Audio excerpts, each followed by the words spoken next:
Mesdames, Messieurs, bonjour. Très heureux de vous retrouver pour cette nouvelle édition du JT Cultures et Marchés enregistrée ici à Clermont-Ferrand dans le cadre du sommet de l'élevage. Alors, nous débuterons cette émission par une information qui couvre depuis plusieurs années dans le marché du blé. Est-ce que l'Algérie va modifier ou pas son cahier des charges? Nous irons ensuite au Canada où la neige continue de perturber la moisson avant d'essayer de comprendre pourquoi la Commission européenne reconnaît coupable l'Argentine de subventionner la filière biodiesel. Enfin, nous conclurons par le nouveau repli de la parité euro-dollar suite aux craintes de la crise italienne. C'est la crainte de la filière française. Depuis plusieurs années, l'Algérie pourrait modifier son cahier des charges et ainsi ouvrir la porte aux importations de blé russe.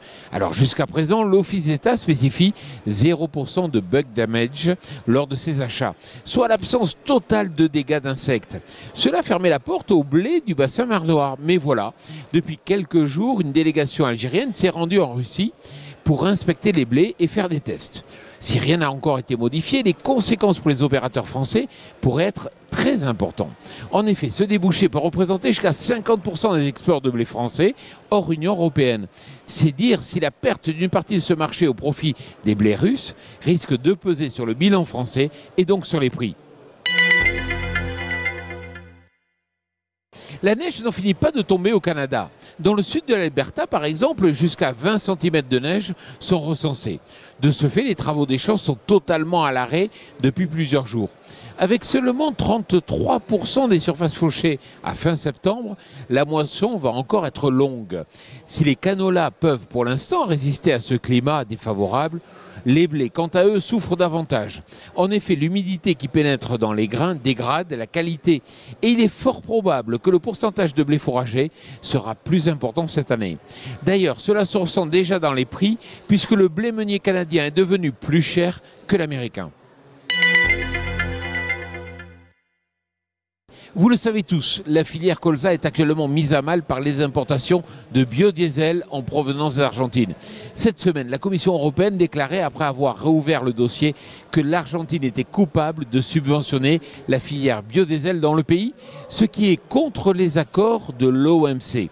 Alors pour autant, ce qui semble illogique, aucune sanction provisoire n'a été prise pour l'instant et mise en place, puisque la Commission juge qu'elle manque d'éléments pour appliquer des taxes.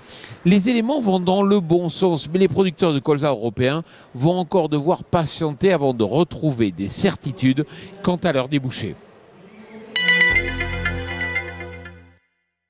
1,155, c'est le niveau atteint par la parité euro-dollar cette semaine.